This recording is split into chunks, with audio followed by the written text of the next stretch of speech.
Queridos hermanos, Padre del Señor, bueno, doy gracias a Dios, la bendición que me da de estar una vez más con ustedes.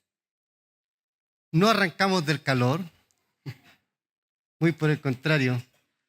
Los motivos de estar acá, una prueba que estamos viviendo como familia, no sé, tal vez le hayan comentado a sus pastores, pero mi hermano mayor está luchando contra un cáncer, así que él es de Iquique y está hospedado acá en Santiago para sus tratamientos y yo he venido para apoyarle estos días, estar con él y bueno, también orar juntos al Dios al que hemos servido toda nuestra vida. Claro, seguramente cualquiera que escuche una noticia así sabe que es una sentencia dura y seguramente si yo pregunto aquí quién se quiere morir, nadie levanta la mano, ¿no? Por mucho que el apóstol Pablo diga que el morir es ganancia, nosotros preferimos el otro tacto que dice que es mejor quedarse para ayudar a la iglesia. Pero bien, Dios es soberano y en Él confiamos. Y agradezco la bendición que me dan de compartir la palabra también a mi querido hermano Rubén, que se dio su espacio. Gracias por la humildad y el cariño de poder permitirme compartir la palabra de Dios. Bien, quisiera que pudiésemos abrir la Biblia en el libro de Éxodo, en el capítulo 6. Vamos a mirar allí el poder del crucificado. El poder del crucificado. Y claro, cuando uno piensa en el crucificado, por supuesto que la mente lo lleva a Cristo y a la cruz y al Calvario, pero mi objetivo hoy es mostrar quién es Dios y el corazón de la redención que está en la cruz. Nuestra fe y todo lo que nosotros vivimos es por la muerte de Cristo y la resurrección de Cristo y por la esperanza de su venida por la iglesia. Pero la muerte de Cristo no fue algo improvisado por Dios porque hubiese fallado la ley o hubiese fallado Israel. Y no hay un nuevo pacto porque el pacto antiguo no sirviera simplemente porque Dios se hubiese equivocado, no, sino que hay un plan de redención de Dios. Desde el día en que Adán y Eva pecaron, Dios inmediatamente en su corazón y en su mente estableció la redención y prometió a Jesucristo. Y hubieron pasos para eso. Por eso es que nosotros entendemos en teología que la revelación de Dios, la revelación de las Escrituras son progresivas. Cada vez que la humanidad va avanzando, vamos entendiendo nuevas cosas. Es como cuando un niño va al colegio y le enseñan a restar. Y le dicen entonces siempre el número más grande va arriba y el número más pequeño va abajo. Si tú vas a restar 5 menos 3, ¿dónde va el 5? Arriba. Y el menos 3, abajo. No puedes restar, si tú tienes 3 manzanas, no puedes comerte 5. ¿Se acuerdan eso? Pero sin embargo, cuando uno va por cuarto o quinto básico, aparecen los amigos de tus amigos, son tus amigos. Y los enemigos de tus amigos son tus enemigos. Oye, y más por menos, tan menos. Ay, ¿cómo entiendo eso? Y ahora el número grande puede ir abajo. Y a 3 le puedo restar 5. Ay, qué terrible es eso, ¿no? Terrible de entender. Bueno, eso es una revelación progresiva para que me entiendan. Se enseñan cosas y se va avanzando. De la misma manera, Dios se va revelando. El texto que hoy leeremos está en el contexto histórico del pueblo de Israel, esclavos en Egipto.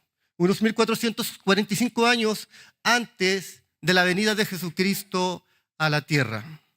Una nación que había recibido promesas de Dios, una nación que había recibido la palabra de Dios, pero que ahora se encontraba por aproximadamente ya 430 años como esclavos. Del Dios a quien habían servido sus padres tenían ciertas nociones y ciertas historias, pero ya no le conocían. De hecho, era un pueblo que en su génesis cultural eran simples egipcios más, con dioses egipcios, con lenguajes egipcios, con cultura egipcia, con todo lo que ellos tenían allí, pero con una promesa de que un día iban a ser libertados de esa esclavitud. Y entonces ahí aparece un personaje. Y es interesante la vida de ese personaje porque él tiene 3 fases en su vida. Y la más importante de ellas es la que todos nosotros como que en cierto modo no queremos llegar. Por eso que los alquimistas andaban buscando la fuente de la eterna juventud y la piedra filosofal. Nadie quiere llegar a la tercera edad, ¿cierto? Porque la tercera edad es el tiempo del olvido. Recuerdo un testimonio de 3 personas, un joven, un, digamos, adulto joven y una tercera edad, y le preguntaron sus temores. Y el joven era osado y dijo, no, yo no tengo miedo a nada. Y a él que estaba entre los 40 y 50 dijo, mire, yo tengo el temor de fallar a veces. Y cuando le preguntan al de la tercera edad, dijo, yo tengo el temor de convertirme en un mueble fino, pero inservible. Que todos pasan por el lado, me miran, qué bonito, pero nadie más se interesa, un mueble. Nadie viene a conversar, nadie me invita a salir, nadie me invita a sus proyectos para trabajos nuevos. ¿Por qué? Porque ya me miran y dicen, está viejo. Eso debe ser terrible, ¿no? Bueno, el personaje central es Cristo, sin duda, pero utiliza un hombre llamado Moisés. Y los primeros 40 años de Moisés fueron de una tremenda educación en Egipto. Salvado de las aguas. Y ahí Dios muestra su amor por toda la humanidad. Por toda la humanidad. Al salvar a Moisés. Se cría con la hija o como nieto del faraón. ¿Quién no quiere eso? En los lugares de alta alcurnia. ABC1. Todo a su disposición. De hecho, él aprendió a escribir y a leer, por eso pudo recopilar el Génesis, escribir el Éxodo, el Deuteronomio y el Números y el Levíticos. Por la educación que recibió allí. Podría haber llegado políticamente incluso a ser el faraón. Pero por allá, por los 40, como pasa mucho de los 40, vienen los tiempos de cambio, ¿no? Y la crisis de los 40. Empezó a tener nostalgia por su nación. Porque él sabía de dónde venía. Porque lo había criado su propia madre. Son las cosas que solo Dios hace. Bien, entonces, cuando en esa nostalgia va a ver a su pueblo, usted sabe bien la historia, ve que uno maltrataba al otro, o un egipcio, y lo mató. Y él pensaba que ellos entendían que Dios lo iba a usar a él para libertarlos, pero ellos no entendían eso. Así que cuando volvió a ir y puso paz entre 2 hebreos, le echaron en cara sus pecados.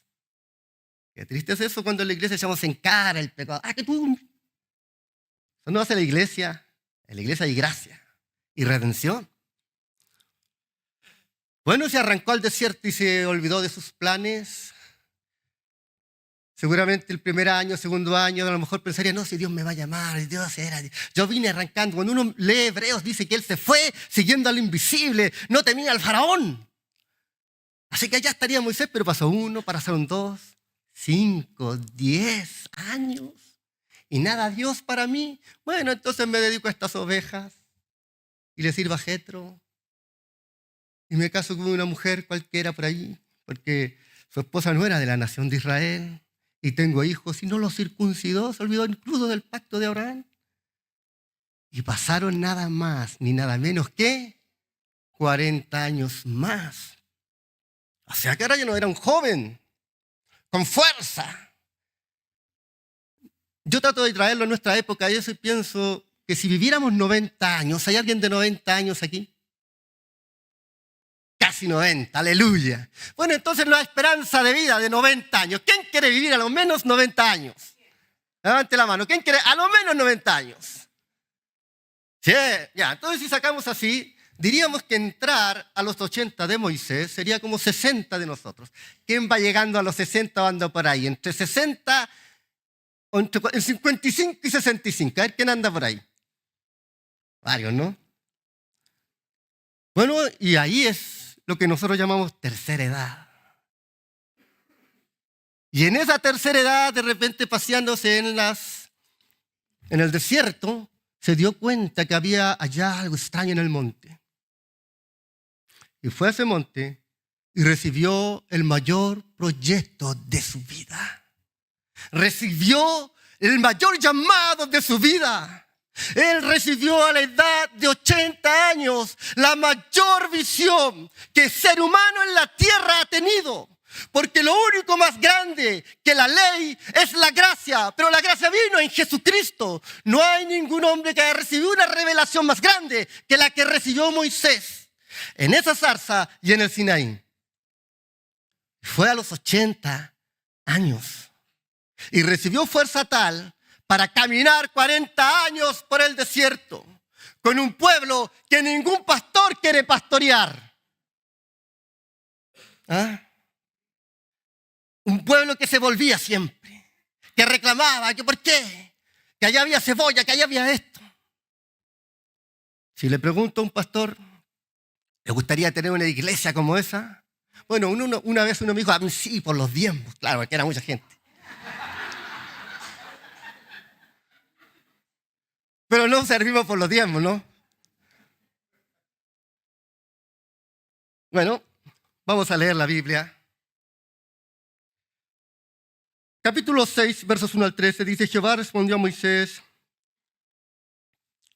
ahora verás lo que yo haré a Faraón, porque con mano fuerte los dejará ir y con mano fuerte los echará de su tierra. Habló todavía Dios a Moisés y le dijo, yo soy Jehová. Ya aparecía a Abraham, a Isaac, a Jacob como Dios omnipotente, mas en mi nombre Jehová no me di a conocer a ellos. También establecí mi pacto con ellos, de darles la tierra de Canaán, la tierra en que fueron forasteros, en las cuales habitaron. Asimismo yo he oído el gemido de los hijos de Israel, a quienes les hacen servir los egipcios, y me he acordado de mi pacto. Por tanto dirás a los hijos de Israel, yo soy Jehová. Y yo os sacaré de debajo de las tareas pesadas de Egipto, y os libraré de su servidumbre. Yo os redimiré con brazo extendido y con juicios grandes. Y os tomaré por mi pueblo y seré vuestro Dios, y vosotros sabréis que yo soy Jehová vuestro Dios, que os saco de debajo de la tarea pesada de Egipto. Yo os meteré en la tierra por la cual alcé mi mano, jurando que la daría a Abraham, a Isaac y a Jacob, y yo os la daré por heredad, yo Jehová.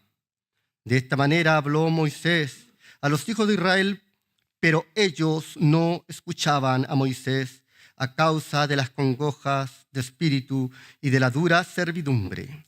Y habló Jehová a Moisés diciendo, entra y habla a Faraón, rey de Egipto, que deje ir de su tierra a los hijos de Israel. Respondió Moisés delante de Jehová, he aquí, los hijos de Israel no me escuchan. ¿Cómo pues me escuchará Faraón, siendo yo torpe de labios? Entonces Jehová habló a Moisés y a Aarón y les dio mandamiento para los hijos de Israel y para Faraón, rey de Egipto, para que sacase a los hijos de Israel de la tierra de Egipto. Oramos, Señor, revélate a nuestras vidas hoy una vez más por tu palabra. Todo lo que necesitamos en este tiempo complejo es tu palabra y la verdad de tu palabra entre nosotros, para entenderla, comprenderla y amarte. En el nombre de Jesús. Amén. Bien, nos encontramos entonces, como le dije en ese relato, si ustedes van conmigo, ahí se hacen un video mental, están esclavos en Egipto. ¿A quién le gusta ser esclavo? A nadie. Al esclavo lo golpean, no le dan trabajo y abusan de él. Todo derecho humano de los que tanto se habla hoy no están sobre esas personas y ni siquiera saben si podrán vivir o morir. Y ahí están.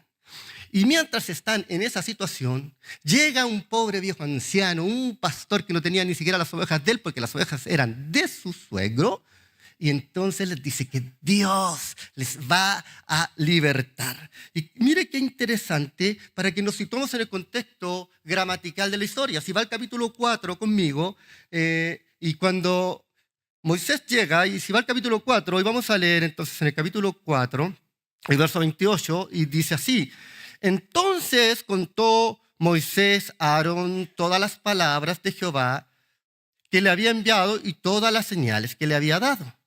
Y fueron Moisés y Aarón y reunieron a todos los ancianos de los hijos de Israel. Y habló Aarón acerca de todas las cosas que Jehová había dicho a Moisés e hizo señales delante de los ojos del pueblo. Y el pueblo creyó. Y oyendo que Jehová había visitado a los hijos de Israel y que había visitado su aflicción, se inclinaron y adoraron, como bien dijo nuestro hermano, verdaderos adoradores. Una iglesia que adora. Pero no es lo que pasa realmente. Porque tristemente, estas personas que escucharon el mensaje y vieron las señales, tuvieron que experimentar una prueba mayor.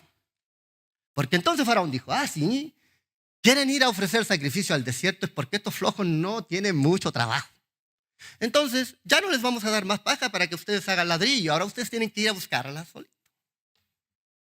Es como cuando uno viene a Dios y le pide por algo y Dios lo bendice y viene aquí a la reunión y escucha las voces angelicales de las hermanas que cantan y se va para su casa así con el pecho como el Pepe Pato y llega a la casa de un drama terrible. Y uno empieza a desinflarse y a mirar el problema y ya se olvidó de las lindas canciones, de que tú eres fiel y de que tú eres Dios y que tú me amas y que tú eres suficiente. Ahora hay frío. Ahora hay dolor. Y comenzaron ahí a reclamar contra a Moisés. Ahora, esta historia que miramos aquí es una respuesta de Dios a interrogantes de Moisés. Porque aunque Moisés fue llamado a su tercera edad para la más grande tarea, aún él, como ser humano, tenía ciertas dudas. Y mira, acompáñame al capítulo 5. Esto es para que situemos en el contexto de la palabra de Dios. Que sea Dios quien nos hable hoy. Y mire lo que dice Dios en el capítulo 5 y verso 22. Entonces Moisés se volvió a Jehová y dijo: Señor, este no es el pueblo, es Moisés. Y la pregunta es: ¿por qué afliges a este pueblo? ¿Para qué me enviaste? Ahora, cuando hay preguntas, ¿eso no es sinónimo de dudas? Y si hay algo que a Dios no le gusta, es la duda, porque nosotros caminamos por fe. ¿Para qué me enviaste? Mejor no me hubiera enviado. Bueno, eso lo pongo yo, no lo dice el texto. Porque desde que yo vine a Faraón para hablarles en tu nombre, ha afligido a este pueblo y tú, mira este Moisés, y tú no has librado a este pueblo. ¿No somos así nosotros también? Y tú, Dios, me prometiste. Ya han pasado los años y aquí estoy. Y me dieron una palabra de fe. Ya han pasado los años y sigo igual. Y yo orando y orando y pareciera que solo a Dios cantando porque las cosas igual. Pero tengo un saludo de parte de Dios. Dios no solo mira el tiempo presente, Él tiene toda la redención. Y Dios obrará en favor de su iglesia. Bien, este relato quiere mostrarnos quién es Dios y el poder del crucificado. ¿Quién es Dios? Y aparecen aquí 7 atributos de Dios. Los nombres que la Biblia nos da de Dios es para que podamos entender quién es Él. El Antiguo Testamento revela 21 nombres y el Nuevo Testamento 2. Parece que eran más duros los del Antiguo Testamento, ¿no? 21. Nosotros 2, el Padre y el Hijo. Porque Espíritu Santo no es un nombre. El Hijo es Jesús y Dios el Padre. El Espíritu Santo es Dios también, pero no es un nombre, quiero decirlo. 21 nombres para que ellos pudieran entender quién era Dios. Y aquí Dios se revela. Vamos entonces, versos 1 al 3. Y Jehová respondió a Moisés, ¿ve? Fuerte y claro, a la pregunta de Moisés. ¿Cuál era la pregunta? ¿Por qué afliges a este pueblo? ¿Para qué me enviaste? Jehová respondió a Moisés, ahora verás lo que yo haré a Faraón, porque con mano fuerte dejará ir y con mano fuerte los echará de su tierra. Habló todavía Dios a Moisés y le dijo, yo soy Jehová. Y aparecía Abraham y a Isaac y Jacob como Dios omnipotente, mas en mi nombre, Jehová, no me di a conocer a ellos. En estos textos, Dios revela quién es y lo que Él hace. Y Él está diciéndole a Moisés, mira Moisés, a mí no me importa Faraón ni tus dudas, porque yo soy Dios. Y nunca antes me había dado a conocer a nadie como lo estoy haciendo contigo, porque te estoy diciendo quién soy yo. Y aquí en la Reina Valera aparece la expresión Jehová. En otras aparece la expresión Yahweh o Yahvé. Pero el original realmente usa el tetragramatón que se llama, que en teología es una palabra que no usa vocales, solo consonantes. Y ahí usted la tiene, que es la palabra IHWH. ¿Y qué significa esa palabra? Primeramente, Señor. Señor. Ahora, para ser Señor hay que tener autoridad. Porque el Señor es el que decreta, el Señor es el que determina, el Señor es el que establece y el Señor es el que ordena. Y para que esa autoridad se ejerza, entonces se debe tener poder. Faraón era un hombre con autoridad. Él decía quién vivía y quién moría y quién era esclavo y quién era libre. Pero esa autoridad estaba basada en el poder de su ejército. Porque Faraón solo, ¿qué podía hacer? Era el ejército el que sustentaba el poder que él tenía. Bien, entonces IHWH significa el Señor y literalmente es Dios es. De ahí viene la palabra yo soy el que soy. Y yo soy el que cumple mi voluntad. Entonces Dios se da a conocer como el yo soy. Dios es. ¿Quién es Dios? Y nosotros tendríamos que decir Dios es. Es simple. Pero luego usted va a poner el nombre de lo que usted necesita de Dios y usted va a decir Jehová Jireh es mi proveedor. Rafa es mi sanador. Sisqueno mi justicia. Yahweh el que pelea mis batallas. Jehová Emmanuel es el que está conmigo. Dios es el que ha oído mi lamento. Y así sucesivamente podrá poner los 21 nombres de Dios. Y si usted usa el nombre de Jesús, dirá, Él es mi Redentor y mi Salvador. Se reveló ahí. Y en este texto hay 6 oportunidades en que Dios le dice a Moisés que Él es. Él es el Señor. Dios busca convencer a Moisés que su confianza debe estar siempre en Dios. Bueno, no es que Moisés fuese tan duro de servir, ¿no? Fueron 40 años en el desierto. En 40 años uno se olvida de las cosas, ¿no? Si alguien lleva 40 años en la iglesia aquí, seguramente, yo sé que hay algunos que llevan así. ¿Se acordará usted del primer texto que le enseñaron en la escuela dominical? ¿Alguien se acuerda? Difícil, ¿no? Uno se olvida con los tiempos. Yo no me recuerdo del primer texto que me enseñaron, pero sí me acuerdo de uno que me enseñaron, debería haber tenido unos 8 o 9 años, que decía, cretenses y árabes, les oímos hablar en nuestras lenguas de las maravillas de Dios. Y ahí había que aprendérselo, y después había que decirlo adelante. Y si no, a uno lo avergonzaban. No tenía idea qué significaba ese texto, pero ahora sé que habla de la venida del Espíritu Santo y las nuevas lenguas. Bien, En 40 años uno puede olvidar. Y por eso Dios es enfático con él.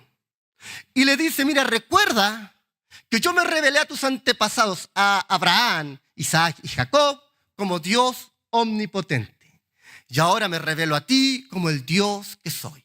Y que soy omnipotente. Y ahí usa la palabra el Shaddai, la palabra hebrea Shaddai, que significa todopoderoso, todo suficiente, o el Dios de la montaña. El Shaddai. Era la forma en que conocían a Dios. Pero ahora no solamente lo conocen como un Dios poderoso, sino también como un Dios que tiene autoridad. Por lo tanto, Dios se reveló a Moisés y eso es lo que quiere también que nosotros como iglesia sepamos que Dios es un Dios autoritativo. Es decir, hará su voluntad y es poderoso para ejecutarla. Independiente de lo que nosotros pensemos de Él. Dios es poderoso. Si me acompaña al verso 4, le revela una tercera faceta de quién es Él. Verso 4, dice, también establecí mi pacto con ellos de darles la tierra de Canaán, la tierra en que fueron forasteros, en las cuales habitaron. Asimismo, yo he oído el gemido de los hijos de Israel, a quienes hacen servir los egipcios, y me he acordado de mi pacto. Dios es un Dios de pacto. Y Dios es un Dios de pacto fiel a su palabra, fiel a sus promesas. Ahora, este pacto que Dios reveló a Abraham en el capítulo 12, versos 1 al 5, y Él les dijo que en su simiente serían benditas todas las familias de la tierra. Dios revela un pacto a Abraham, pero es un pacto de fe, no de ley y obras. La Biblia revela que creyó Abraham a Dios y le fue contado por justicia. Ahora, había una promesa y esa promesa estaba en la fe de Abraham. Y esa promesa, en el capítulo 22 del libro de Génesis y en el verso 18, después que él llevó a su hijo Isaac para sacrificar y mostrar a Dios que era capaz de cumplir cualquier demanda divina, como bien explicó mi hermano, el que cantó, cuando fue Abraham, entonces Dios amplió la revelación de la bendición a todos y les dice, en tu simiente. En tu simiente. Por lo tanto, mis queridos, Dios hizo una promesa por la fe, pero hizo la promesa en una persona, no en actos y acontecimientos, sino en una persona. Y lo interesante de esto, que debemos entender a cabalidad, es que Dios es un Dios de pacto, que sus promesas son reales y eternas para la iglesia, que la iglesia triunfará ante todo enemigo, porque Dios es un Dios que ha hecho un pacto con la iglesia. Mis queridos, me gusta mucho cómo la traduce la versión dinámica de la NTV, porque cuando uno mira a la Reina Valera, es una mejor traducción, sí, la Reina Valera dice, Dios se acordó de su pacto. ¿Le ha pasado a usted que de repente lo mandan al supermercado? Bueno, no es que a todos los maridos los manden, ¿no? Pero a algunos por ahí. Y cuando viene de vuelta, se me olvidó el champú de mi esposa. ¡Ay, se me olvidó pasar por el niño al jardín! Ya sabe que eso es drama seguro. Entonces cuando uno dice se acordó de su pacto, es como que Dios estaba haciendo cosas en la eternidad. Y dice, tengo a estos 430 años de esclavo, algo voy a hacer por ellos. No, mi hermano, no es así. El texto traducido en la NTV dice, tengo muy presente mi pacto para con ellos. ¿Sabe? Dios tenía todo el plan de redención. Y este momento era una parte más. De hecho, el Éxodo es un paso más en el plan de redención de Dios por toda la humanidad.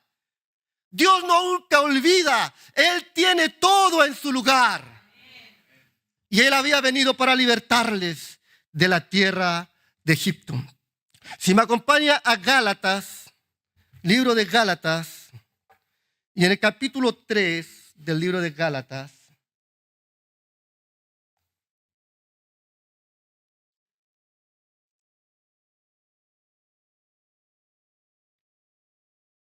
y verso 17.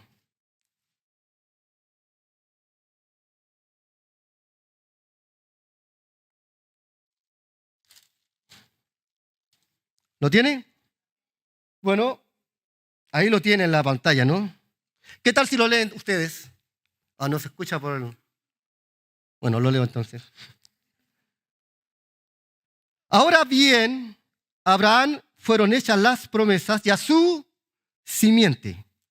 No dice y a las simientes, como si hablase de muchos, sino como de uno. Y a tu simiente, la cual es Cristo. Esto pues digo, el pacto previamente ratificado por Dios para con Cristo, la ley que vino 430 años después, no lo abroga para invalidar la promesa. Porque si la herencia es por la ley, ya no es por la promesa, pero Dios la concedió a Abraham mediante la promesa. ¿Sabe, querida iglesia? En la palabra de Dios aparecen más de 7,000 promesas para su iglesia. Seguramente habrá más de una para usted y para mí. Y Dios ratifica su pacto en Jesucristo. El mismo Gálatas capítulo 4, si da vuelta a la página, del verso 4, nos dice, pero cuando vino el cumplimiento del tiempo, Dios envió a su Hijo nacido de mujer y nacido bajo la ley. ¿Quién nos enseña esto? Dios hizo una promesa a Abraham. Y en esa promesa Abraham estaba este paso por Egipto. Pero iba a anunciarlo más allá. Iban a salir de Egipto, iban a ir a Babilonia, iban a volver de Babilonia. Iba a venir Jesucristo y se iba a dar una redención para toda la humanidad. Y esa ley no invalidó la promesa que Dios le había hecho a Abraham. Querido mío, nada invalida las promesas de Dios para su iglesia. Lo único que tenemos que esperar es que se cumpla el tiempo de Dios en nosotros, que se cumpla el tiempo de Dios para su iglesia y Dios levantará a su iglesia. Aleluya. Algunos tienen las promesas por tardanza, pero yo sé que Jesucristo volverá y levantará a su iglesia. O la levanta para triunfar sobre este mundo malo, o la levanta para llevarnos al cielo. Pero la levantará. Y eso ha pasado a través de toda la historia. Dios ha levantado su iglesia. Vea conmigo el verso 6 al 9. Por tanto dirás a los hijos de Israel, yo soy Jehová, yo os sacaré de debajo de las tareas pesadas de Egipto, yo os libraré de servidumbre, yo os redimiré con brazo extendido, con juicio grande. Yo os tomaré por mi pueblo y seré vuestro Dios, y vosotros sabréis que yo soy Jehová, vuestro Dios, que os saco de debajo de la tarea pesada de Egipto. Yo os meteré en la tierra por la cual alcé mi mano jurando que la daría a Abraham, a Isaac y a Jacob. Yo os lo declararé por heredad, yo Jehová. De esta manera habló Moisés a los hijos de Israel, mas ellos no escuchaban a Moisés a causa de la congoja del espíritu y de la dura servidumbre. Dios entonces es. Y Dios es poderoso. Y Dios es un Dios de pacto. Estos tres versos o estos versos que hemos leído nos revelan a un Dios presente, un Dios fiel y un Dios redentor. Un Dios presente, un Dios fiel y un Dios redentor. Vaya al verso 7 y dice, y yo os tomaré por mi pueblo, seré vuestro Dios y sabréis que yo, Jehová, vuestro Dios, que os saco de debajo de la tarea pesada de Egipto. Dios es un Dios presente. Dios vino a ellos y les prometió, ustedes ahora serán mi pueblo y yo estaré en medio de ustedes y les sacaré a ustedes de debajo de toda la tarea pesada de Egipto. Dios es un Dios presente que está en cada área, está en cada momento, en cada situación de nuestras vidas. Está cuando, decía mi hermano, cuando tenemos derrotas, aunque yo no sé si los cristianos tengamos derrotas, pero cuando no nos sentimos bien con nosotros. Está cuando pecamos, está cuando estamos en la gloria, está cuando predicamos, está cuando estamos enfermos. En todo momento Dios está con nosotros. Es más, cuando vino alguien y pecó contra usted. Y eso es lo que más duele. Cuando viene alguien y peca contra usted, abusa de usted de cualquier manera, le hace bullying, abuso sexual, lo estafa y le roba. Y uno llega a pensar cómo Dios no estuvo conmigo. Yo le quiero decir de parte del Señor, Dios sí estuvo con usted. No era su voluntad, no era lo que él tenía, es la consecuencia del pecado y de la maldad de la gente. Pero aún en medio de toda situación, ese Dios está presente.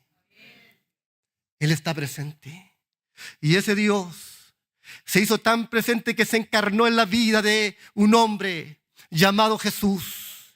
Y caminó durante 30 años y comenzó un ministerio y por 3 años y medio fue constituyendo una iglesia y edificó a muchos, sanó enfermos, liberó de demonios, resucitó muertos, fue a una cruz y murió y resucitó de esa cruz. Y luego de que resucitó, por espacio de 40 días con sus discípulos se le apareció 12 veces. Y en la vez número 9 de esas apariciones, en una montaña, tal como la montaña de Oreb, tal como la montaña del Sinaí, se les apareció y les dijo: toda potestad me es dada en el cielo y en la tierra. Por tanto, vayan, hagan discípulos a todas las naciones y bautícenlos en el nombre del Padre y del Hijo y del Espíritu Santo. Y enséñenle todas las cosas que yo os he mandado. Y termina la frase en esa 9ª visitación. Y he aquí, yo estoy con ustedes todos los días hasta la consumación de los tiempos. No hay un segundo de la vida del ser humano, no hay un segundo de la vida de la iglesia en que Jesús no esté presente allí. En todo momento está presente. En todo momento, porque Él es un Dios presente. Yo seré su Dios y estaré con ustedes. En medio de ustedes serán mi pueblo. Somos el pueblo de Dios. Dios está con nosotros y en Él hay victoria segura. Yo estoy con ustedes. Eso no importa si lo sentimos o no lo sentimos, hermanos. Lo importante es creer y creer que Dios es presente. El verso 8 dice: yo someteré la tierra por la cual alcé mi mano jurando que la daría a Abraham, Isaac y Jacob. Yo la daré por heredad. Yo, Jehová. Dios es un Dios fiel. Él cumple sus promesas. La palabra fiel significa digno de confianza. Si Dios lo dijo, Dios lo hará. Si Dios ha dicho que perdonó sus pecados, no ande llorando más por sus pecados. Dios los perdonó. Y aunque venga el diablo y todo el infierno a recordárselos, no le haga caso. Dios lo perdonó. Casi digo un chiste, pero me arrepentí. El que se arrepiente se salva. Dios está con usted siempre. Y Dios es un Dios fiel. Segunda de Timoteo capítulo 2 y verso 13 dice que si nosotros somos infieles, Él permanece fiel, porque Él no puede negarse a sí mismo. Dios es quien es Dios. Dios es poderoso. Dios es de pactos. Dios es presente. Dios es fiel. El verso 6. Por tanto dirás a los hijos de Israel: yo soy Jehová, y yo os sacaré de debajo de la pesada tarea de Egipto, y os libraré de su servidumbre, y os redimiré en brazo extendido y juicio grande. Esta palabra, mi querido hermano, me anima, porque Dios es un Dios redentor. Y si hay algo porque la iglesia debiera adorar a Dios y ser ese verdadero adorador, es porque Dios es nuestro creador y porque Dios es nuestro redentor. Y toda la adoración se centra en las Escrituras, en la persona de Jesucristo. Entonces aquí Él les dice: yo os redimiré con un brazo extendido y fuerte. Dios es un Dios redentor. Y la redención es el plan de Dios para la humanidad. La redención no es otra cosa más que pagar un precio por un esclavo, pagar las culpas que ese esclavo tiene y luego tomarlo de ese mercado de esclavos y liberarlo a la libertad de Cristo.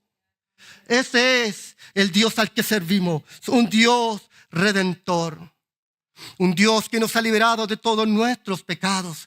Colosenses capítulo 2, versos 13 al 15 nos revela que, y estando muertos en pecados y en la incircuncisión de nuestra carne, Él nos dio vida juntamente con Él, perdonándonos todos los pecados y anulando el acta de los decretos que había contra nosotros, que nos era contraria, quitándola de en medio y clavándola en la cruz. Y el verso 15 remata y dice que Él exhibió a todas las potestades y triunfó públicamente sobre ellos en la cruz. Dios es un Dios redentor. Vino en la persona de Cristo y murió en una cruz para que usted y yo fuésemos libres del pecado.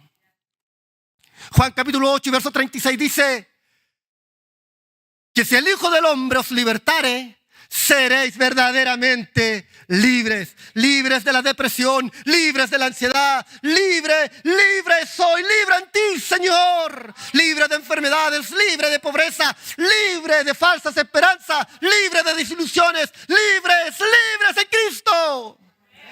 La iglesia camina a un futuro glorioso.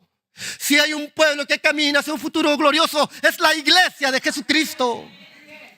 Porque Dios es un Dios redentor.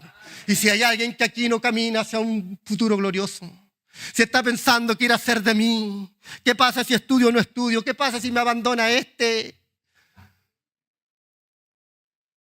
lo abandone nomás, Dios tendrá como mejor. No. Bueno, le da gracias a Dios porque lo liberó de un cacho. Bueno, ya no podemos. ¿Qué será de mí? Yo le quiero decir, usted tiene el futuro más espectacular porque tiene un Dios redentor. Tiene un Dios redentor. Dios es todopoderoso. Dios es un Dios de pactos. Dios es un Dios presente. Dios es un Dios cercano. Dios es un Dios fiel. Dios es un Dios redentor. Con todo eso, usted ha escuchado. Y me quedan solo 5 minutos para concluir. Yo le quiero invitar a no mirarse más al espejo. Porque hubo un problema en Moisés. Si hay un gran error en el ministerio de Moisés, no fue matar a ese egipcio. Fue mirarse al espejo.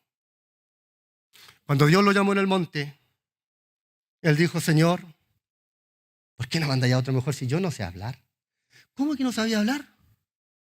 Si el tipo había aprendido en Egipto. Es que yo soy tardo. No me van a creer.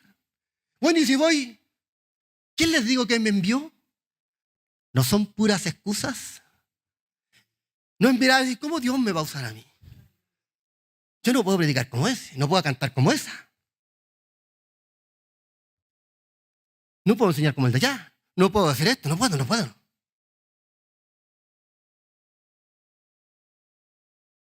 Miren, mis queridos, si hay algo que Dios no me dio a mí fue el don de cantar. Pero aunque usted no lo crea, cuando yo llegué a la iglesia, la amorosa hermana Iris, esposa del hermano Clavero, a los 15 años me seleccionó para el coro de la iglesia en el local de la Victoria. Y aprendí a tocar la guitarra.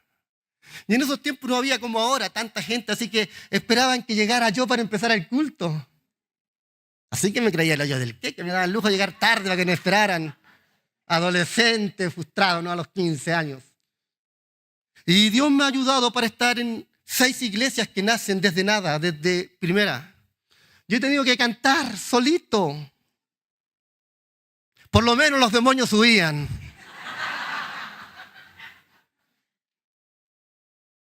Gracias a Dios que le ha traído después a alguien que cante bien, ¿no? Porque Dios es Dios fiel. Pero usted no puede decir que no sirve para la obra de Dios. Miremos a Moisés mirándose al espejo. Versos 9 en adelante. De esta manera habló Moisés a los hijos de Israel, pero ellos no escucharon a Moisés, a causa de la congoja de espíritu y de la dura servidumbre. Y habló Jehová a Moisés diciendo: entra y habla a Faraón, rey de Egipto, que deje ir de su tierra a los hijos de Israel. Respondió Moisés delante de Jehová: he aquí. ¿Qué respondió Moisés? Sí, Señor, en tu nombre iré. Porque tú eres poderoso. Porque tú eres un Dios de pacto. Porque tú eres fiel. Porque tú eres redentor. Porque tú eres presente. Lo que pasa, hermanos, es que Moisés no tenía esa revelación, porque progresivamente la tenemos nosotros. Moisés solo tenía algunas pistas. Usted tiene más revelación que Moisés, porque usted es lleno del Espíritu Santo. Habla en lenguas. Es pentecostal, gracias a Dios. Sí. Y respondió Moisés delante de Jehová: he aquí los hijos de Israel. ¿Qué pasa con los hijos de Israel? No me escuchan. ¿Cómo? Es peor.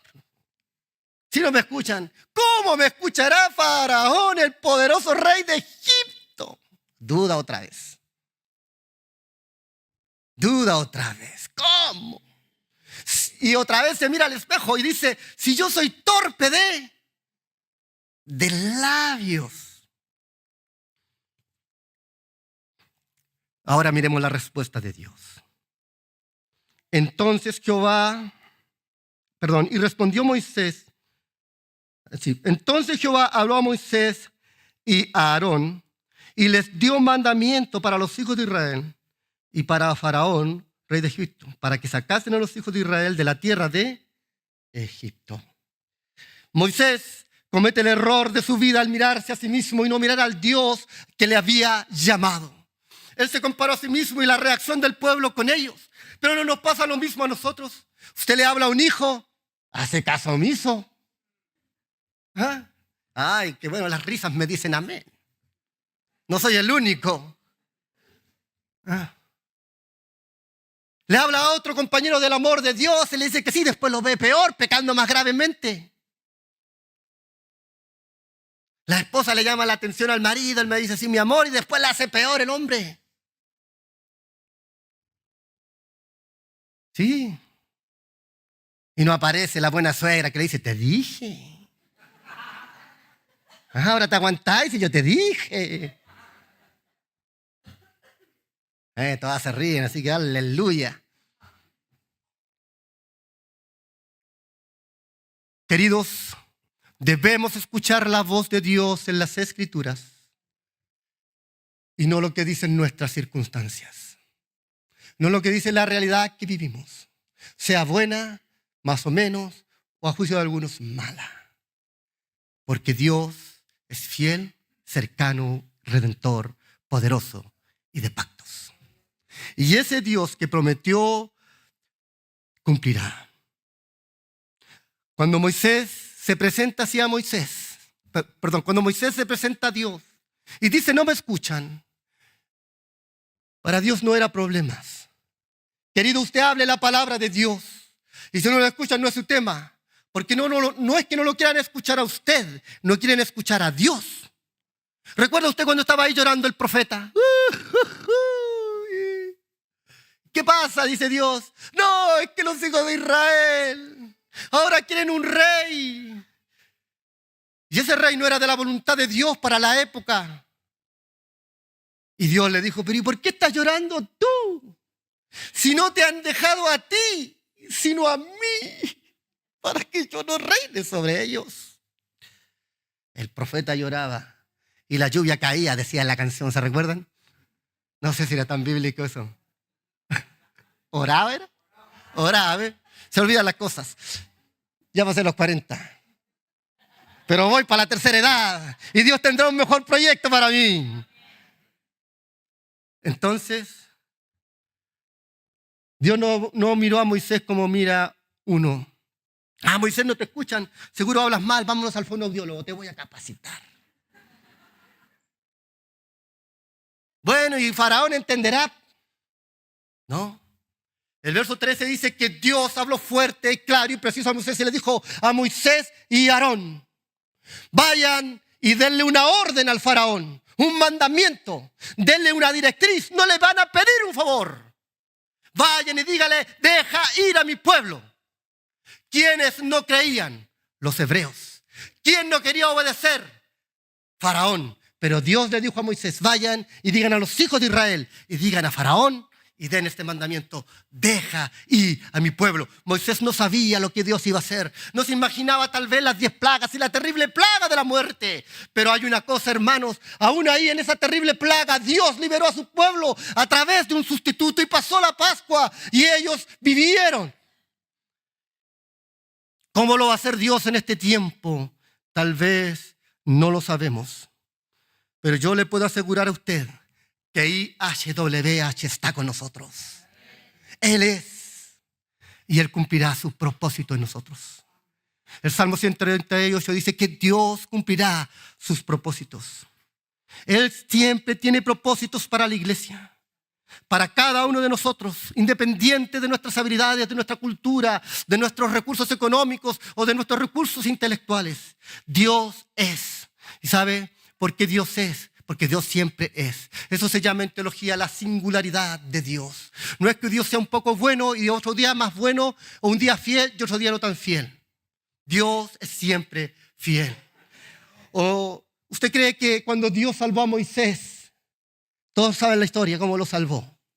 ¿Dios fue fiel con la madre de Moisés? ¿Sí o no? ¿Fue fiel con Aarón y todos? Bueno, y con todos los que murieron, ¿Dios fue infiel? Porque se salvó él nomás, pues, y los demás. Mire, la fidelidad de Dios no es por las situaciones que nosotros experimentemos, solo por lo que desea nuestro corazón. La fidelidad de Dios es por el plan de redención. ¿O usted cree que María mirando la cruz estaba tan contenta? Era una mujer viendo morir a su hijo. ¿Qué madre aquí quiere ver morir a su hijo? Levánteme la mano. ¿Qué madre preferiría morir ella antes de ver morir a su hijo? Levante la mano. Eso es así. ¿Y usted cree que María era diferente a las madres de hoy? No. No era diferente. Pero en esa cruz estaba el Redentor, el Salvador de la humanidad. Y Dios estaba siendo fiel. En la muerte de todos los niños en Egipto, Dios estaba siendo fiel. En el cáncer de mi hermano, Dios está siendo fiel. Dios siempre será fiel. Dios es fiel y Dios siempre es fiel. Había una pareja hablando y comentaban sobre sus hijos cómo estaban sirviendo a Dios. Y usted sabe que a veces es imposible no compararse, ¿no? O no operar al otro. Y yo estaba ahí escuchando. Entonces esperaron al otro de que sus hijos no servían a Dios. Entonces, como estaba el pastor, claro, la hermana fue más, espiritual. Le dijo: es que Dios con nosotros ha sido bueno. Entonces yo pregunté, dije: ¿y con los otros entonces Dios ha sido malo? ¿Hay algo malo en Dios? No importa las circunstancias, no importan los resultados. Dios es bueno, Dios es fiel, Dios es presente, Dios es todopoderoso. Eso es lo que nos demuestra. Y el apóstol Pablo lo recalcó muy bien. Y es un tercer viaje misionero. Escribió a la iglesia en Roma, una iglesia que estaba siendo perseguida. Los cristianos habían sido ordenados fuera de ahí. Todos los judíos habían ido. Solamente quedaron ahí cristianos débiles que recién venían conociendo la fe, que no conocían de la historia de Israel ni de ese Dios poderoso. Y él les escribe una carta teológica y les dice: sabemos que los que amamos a Dios, todas las cosas nos ayudan a bien. Los que conforme a su propósito hemos sido llamados. Usted fue llamado conforme al propósito de Dios. E independientemente, queridos, de las estrategias de los enemigos de la cruz de Cristo, no importando si se levanta la ONU con su ventana 2030 para pervertir a los niños, no importa los colectivos de las feministas que quieran matar a los niños desde el vientre, no importa si se levantan aquí en la educación sexual esa del diablo, no importa si eso pasa, Dios levantará su iglesia, porque Dios es poderoso y lo ha demostrado en la iglesia. Y mire, o la levanta para el cielo, o la iglesia se levanta en un avivamiento en que la gente vuelve a los pies de Cristo, pero la iglesia siempre triunfará. Jesucristo dijo: tú eres Pedro, sobre esta roca edificaré mi iglesia, ni aún las puertas del Hades prevalecerán contra ella. Dios es, y no importa nuestras circunstancias, si es gloriosa o atroz, Dios Él es y Él cumplirá su propósito. Aleluya. Oremos juntos. ¿Puede orar usted a Dios? ¿Puede orar usted a Dios?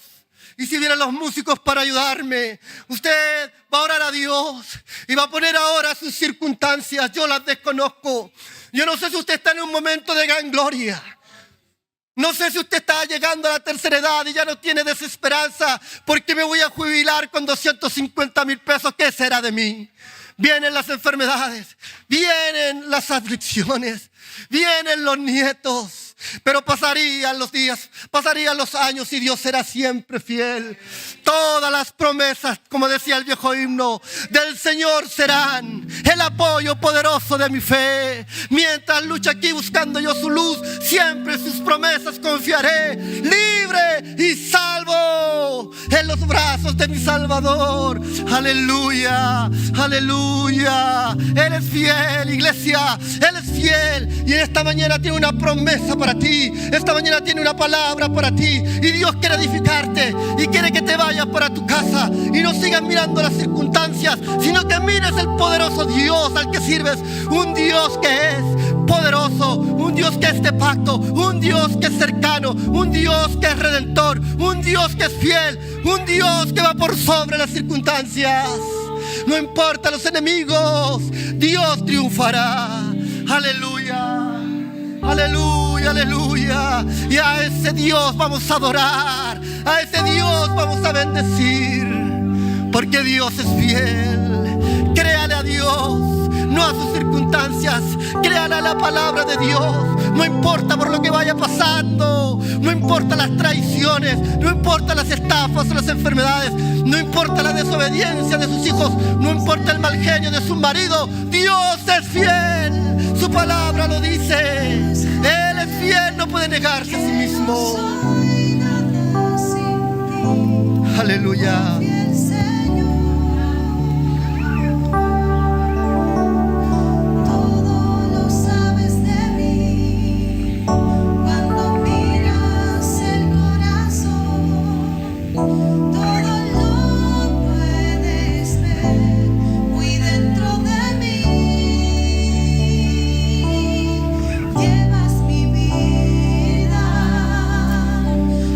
Sola verdad, que cuando me miras nada puede ocultar. Si alguien que hay aquí que quiere y confía en la fidelidad de Dios, puede alzarse, levantar sus manos, ponerse de pie y decir esta frase: sé que tu fidelidad, no importa tu circunstancia, hermano, hermana, recibe este saludo del Señor. Él es fiel. Y que es tu mirada puesta en mí, me llena de tu paz. ¿Qué tal si decimos juntos una vez más? Como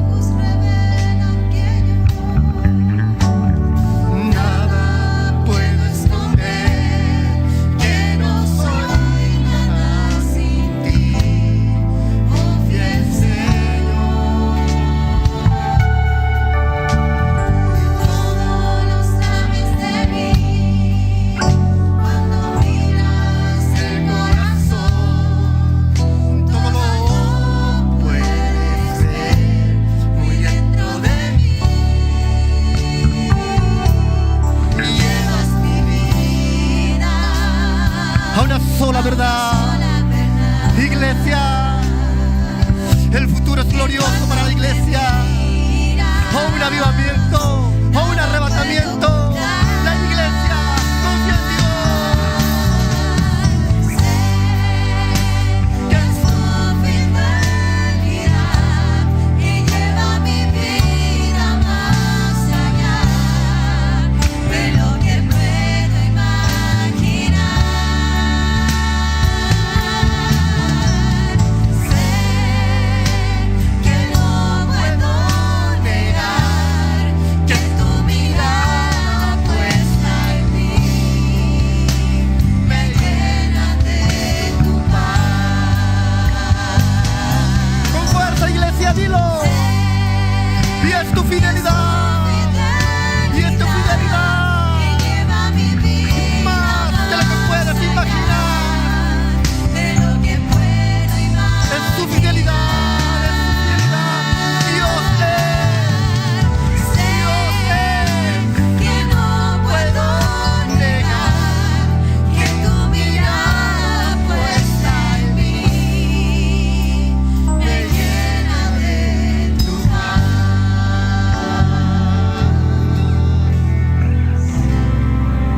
Aleluya. Derrama de tu espíritu esta tarde aquí, Señor.